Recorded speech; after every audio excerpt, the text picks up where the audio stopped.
My name is Michael Dana. In 2008, I was diagnosed with a rare brain cancer, and after 6 years, I was cancer-free. But the ordeal left me changed, with a different outlook on life and a new sense of priorities. While still recovering, I earned a degree in economics from UNC Chapel Hill. My studies taught me to analyze data and open my mind to see things differently. I also started formal training in the martial arts to better defend myself and use it as a means of extreme physical therapy. Since then, I've obtained black belts in 3 martial arts. I own and run a martial arts school and have logged over 51 teaching hours.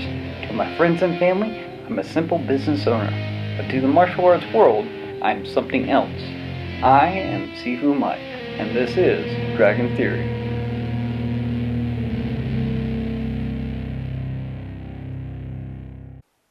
Hey guys, how's it going? This is another episode of my theory on all things martial arts, okay? My name is Sifu Mike, and today's episode I'm going to be talking a little bit more about teaching, specifically about testing, alright? Anyone who's been in a martial arts school knows about the whole testing for different ranks, and I'm going to do my best to try to explain that not just from a historical perspective, using my words as late in the day. Alright, and I'm tired and old, and I'm from the South. I can't speak my own language. I'm trying to now, I'm screwing that up. Right? I got the one language, I can't spell half of it, I can't pronunciate the other half. I'm just at a massive disadvantage. But I got information, and as long as I can effectively get that information to you, I can make, hopefully, your life better, because knowing is always such a good thing. Alright, so today I'm talking about, you're just listening.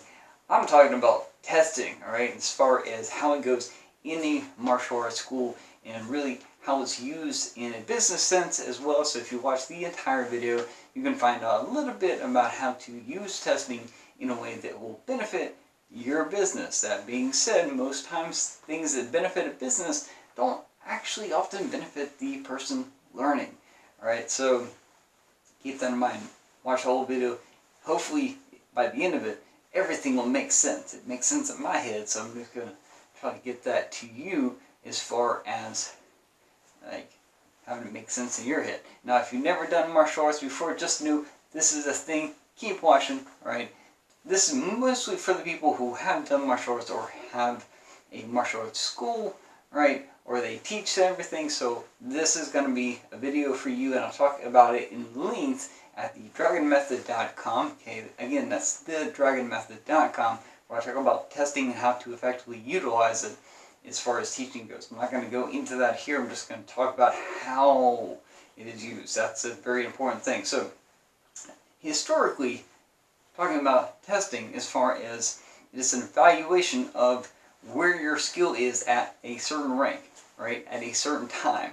Okay, and so it's really kind of a modern day thing when you think about it, right? It didn't actually come about until the 19th century and really after World War II, right? A lot of, and I've talked about this in previous videos, a lot of martial arts schools are set up to be very similar to the military, and they have ranks as far as who does what, right? And in a lot of businesses, they also have levels as far as who gets paid what, right? And so you have this structure already there, and so they just kind of mimicked that and brought it into martial arts. Now they also patterned it after academic settings, which has that same kind of structure as far as the testing to whether or not you know the knowledge, so that if you know it and you pass the test, then you move forward. You don't go past that until after you pass the test, right? Now, anybody who has been in school knows about the whole phenomenon of cramming before a test, right? Because you only have to be good once, all right? And that exists in martial arts, is that you only have to be good once, and you only really don't even have to be great. You just have to be good enough, right? Or at least better than the other guy. Some places they have it completely dependent on whether or not you're better than all the other people in the room at the time, right? So we have this, going back to the historical aspect, we have a lot of modern day schools set up like that because it makes sense and it helps them keep track of all the different things. There's another way where the rank system kind of evolved in that you have, I know from certain Filipino styles, they would have patterns and they would mix a bunch of patterns together and they keep adding to it and keep adding to it. And the students were like, man, this is a whole lot. We need to understand it better. We need to organize it, right? That's the main thing, is that the codified system is a system of organization to keep better track of the techniques. Because back in the day, maybe your entire martial art was just one form or kata, right, or a couple or a handful, and that's how they taught it, and they just taught the applications based on that form or the kata that you would then learn. Fast forward a couple hundred years and you've got a whole lot more stuff, even though some of it might be completely the same. Okay, the human body can only move in so many different ways, so you just have different names for the same thing. But people don't quite know that, so they just assume, okay, this is a different thing, even though it might just be a more complicated version of what came before. It's not lined up like that. So they started grouping things that are very similar but different, right? And they would put them in these different sections. Then they were like, okay, well, this is easiest, or in some cases, this is the hardest one.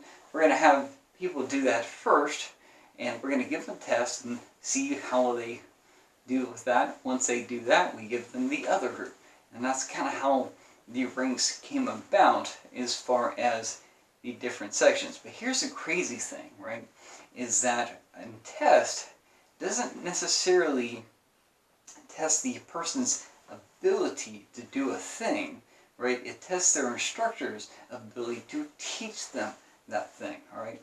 I've seen this several times. I've actually done it several times way back in the day when I was giving tests and stuff like that, and I've been a part of it too. It's filling out a form, an evaluation form of another human being, and then giving that form to them, and then never seeing it again, right? And that's, to me, that's kind of crazy, right? Because if, say, I have a group of 10, and I have a test, and I have a form, and on every single one of them, I say, oh man, all these guys need to be faster. They all got low marks on speed. If I got a testing board, and they say the same thing, everyone's agreeing, all these guys need to get faster, right? And then I give that form to the student and never see it again, right? And so they know they have to get faster. They don't know how to get faster. They're still learning. I know how to make them faster, but I just gave them that information and didn't even realize and didn't even look at all my other students, all the other 10 people on the mat, see that, hey, they all need to be faster. I need to work on that, right? And so it's like I'm literally giving an information that would really be good for me to somebody who doesn't know how to utilize it, right? It's almost akin to working the situation and not the techniques in it and telling somebody, oh, you need to get good at this thing that you've never done before, right? And so it seems way more likely that you fill out the evaluation sheet and you keep that as the instructor and be like, okay, I need to work on this, I need to work on that. And use that as an evaluation for you, right? If the student, in my opinion, if the student's out of test, then they've already gotten belt, right? Because the thing is, you can be good once, right? I want them to be good all the time. It's a lifestyle, right? And so if they get to test, that means they've already gotten a belt. That means the test is superfluous, or it is a measure of what I need to do, right? And so that's really how I go about looking at things, and how the test really is not a good assessment, because it's just telling the people to do all these things that they don't know how to do because they're still learning. All right?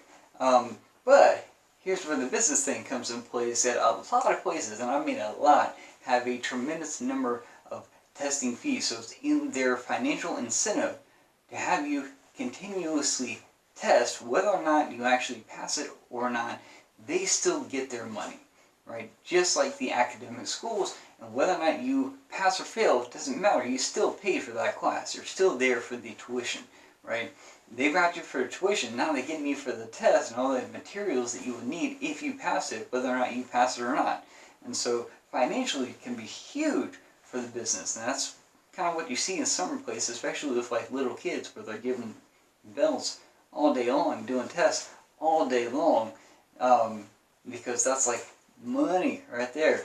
And they get that, most people get the incentive like, oh, I got the belt, I got the belt, and they don't realize that, hey, it's just it shouldn't matter, just there to hold your pants up, man. In fact, I know so many martial artists that say that, especially the high-ranking ones, are like, belts are just good for holding your pants up, man. That's really the truth as far as your actual knowledge is concerned.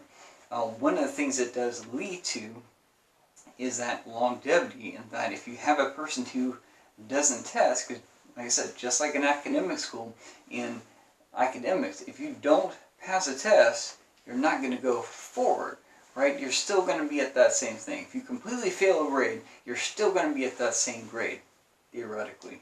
I don't know how schools work nowadays. You guys are weird. I'm on the line and on Zoom and stuff. I mean, technically I'm online too, but whatever. We're online right now. Whatever. That's a totally different conversation. What I'm talking about is testing and the evaluation of a person and their skill.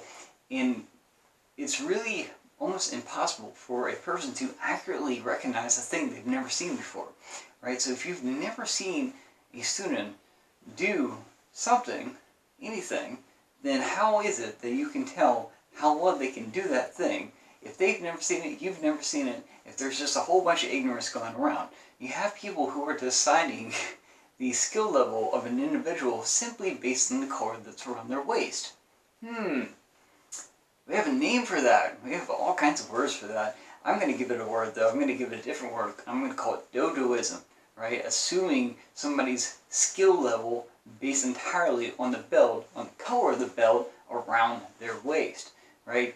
And going a step further, judging them based on what martial art they do, whether or not they do yours or somebody else, and what rank they are in that, because you don't understand it.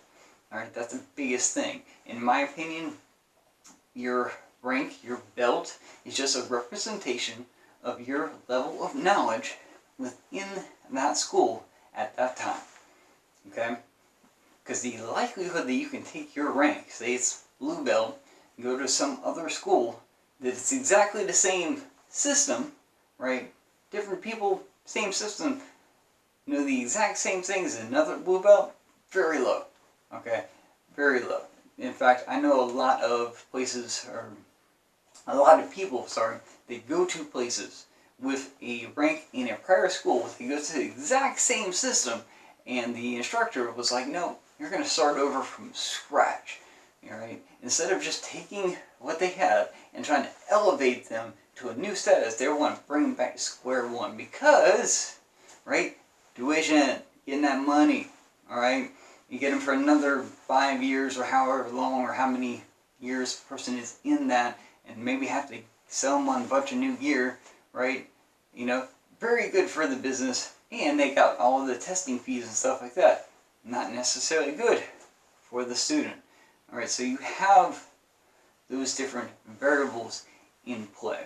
Now, like I said, I view it as a representation of your knowledge in the school, and I'm going to throw every single thing I have at every single person, because who am I to judge their skill level on a thing that I've never seen them do, right? And I've seen people who first day have never done martial arts.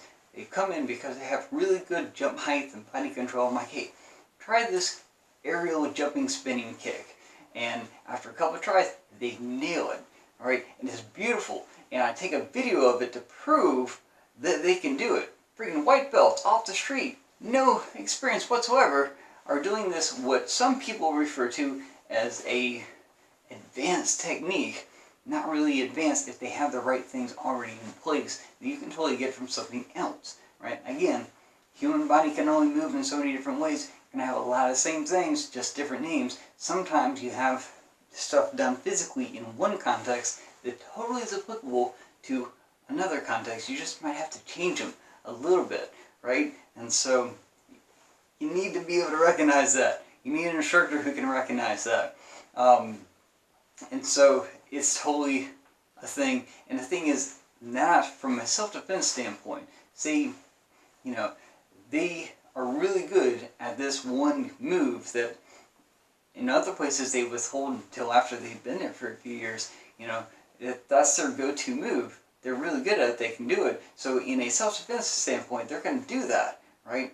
And that's going to be the thing that helps them out, right? I'm not going to hold something from somebody that might potentially help them out in a self-defense situation simply because I don't think that they can do it, simply because they don't have the right color belt around their waist, right? You know, I'm not going to do that. It's just me, not necessarily everyone else, but yeah, so something to be aware that most places will withhold the information simply because you don't have the right belt, not because it is unachievable, okay? Just because somebody hasn't ever done something doesn't mean it's impossible, right?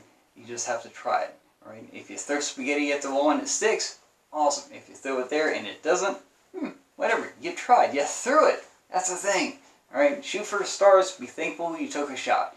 That's the thing, all right, guys? So, that being said, if you just happen to be in the Durham, North Carolina area, you can come to my school, Tactical Kung Fu Mixed Martial Arts, tkfmma, right? Which is this YouTube channel, right? So you can like and subscribe and follow and all this stuff.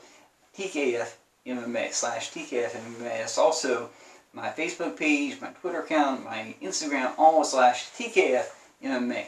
Now, if you want martial art techniques, go to thedragonmethod.com. Okay, that's thedragonmethod.com. And there I've got everything. I'm always posting stuff, trying to get everything I can on there. Regardless of the color around your waist, you can learn everything that I teach, right? And right now, I'm currently running a special where I'm literally giving away a free trial membership. So definitely check it out. It's called thedragonmethod.com. Alright, so hope to see you there or talk to you again. Just, you know, tune in. I'm going to be doing these things at least once a week, every week, because I enjoy doing them, right? And most people enjoy doing the things that are good at. I guess I'm good at this, right? Even though I'm just talking to a camera that doesn't talk back, which is also really cool because there's no back talking here, just me. Alright. Anyways, guys, hope you're doing good, and I will talk to you later. Alright, bye.